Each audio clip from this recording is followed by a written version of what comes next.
Lucas, it was a good week for you betting wise, at least on the pod. You went 3-0, pulled your record up to 14-20 overall. You had the under 28.5 in Iowa Rutgers. You had Duke plus 11.5 at UNC. That was a fun one too in overtime. North Carolina gets the win there. And then Georgia minus 11.5 against Ole Miss. Never a doubt for the Bulldogs. I went 1-2. My losses were Florida State minus 14.5, the over 59.5 in Tennessee, Missouri. And my win was Northwestern plus 11.5 at Wisconsin. Lucas, let's go first. Give us your pick of the week. My pick of the week, staying in the Big Ten West, like we were talking about, going to stay with a good old reliable Iowa under. Iowa is taking on Illinois. Yes, I do know Illinois just put up 48 points, but they were playing a really bad Indiana defense, especially with a chance for Iowa to clinch the Big Ten West this weekend. That game is in Kinnick. I think this is going to be a low-scoring affair, similar to what it was with Rutgers last week. So give me the under 30.5 for Illinois at Iowa. I'm going to keep betting it until it proves me wrong.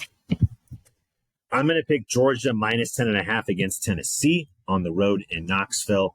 I think a little bit like where your head was at last week.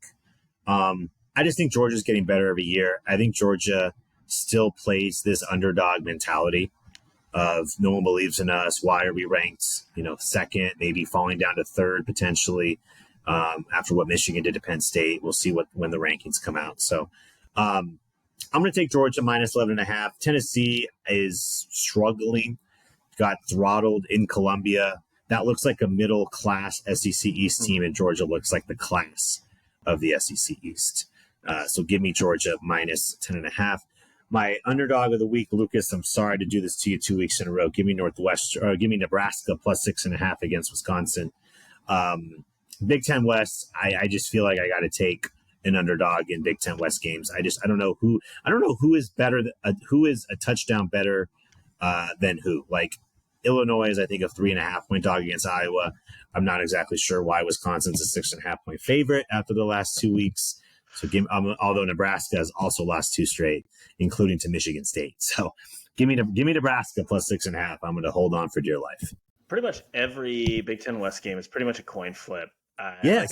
If you're getting more than 3 points, you might as well just take the underdog. Yes. In pretty much every game. And I don't blame you on that one. I have no idea why they're favored, especially with that performance, because Nebraska kicked the crap out of Northwestern when they played them too.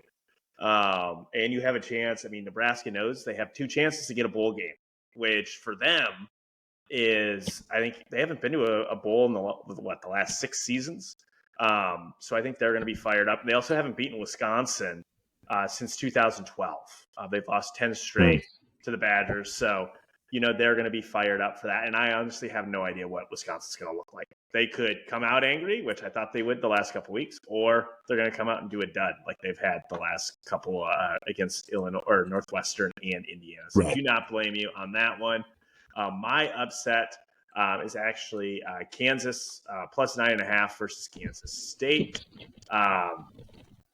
More or less just still a principal play. I think taking Kansas as a more than a touchdown underdog has worked a decent amount this season. Kansas State, though, just came off a massive win themselves, but big rivalry game. Both are going to be up for it. This is big for just looking at the Big 12 standings and positioning.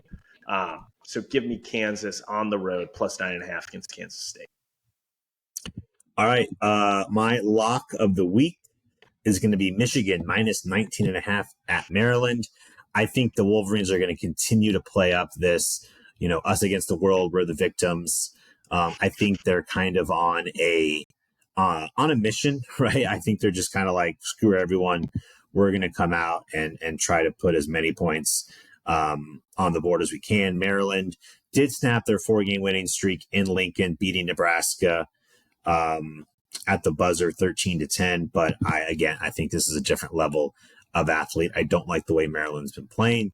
So give me Michigan to cover 20 points against Maryland. Yeah, I don't hate that one. I don't really see a hangover effect for Michigan right now with everything um, that is going on. I think I see Sharon Moore balling again in a end of game interview next week God. too. Yep. My my lock of the week.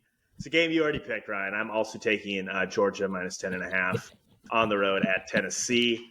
Would not be surprised if this line ticks up a little bit farther. I mean, the way Georgia's playing, I just don't see anybody that is inferior to them coming close within 2 touchdowns. And you mentioned Tennessee, a team not playing great right now here towards the end of the year. I think they've been exposed a little bit, especially on the ground. We saw Mizzou take advantage of that. I mean, Georgia had over 300 rushing yards against Ole Miss. Um, and this, yes, it is in Knoxville, so it will be a raucous atmosphere. But I think Georgia's kind of like Michigan right now. I think they kind of let a lot of their clunkers out in the beginning of the year, and now they're just trying to prove that they are back to their national title kind of standards. So yeah, give me Georgia minus 10.5 against Tennessee this weekend.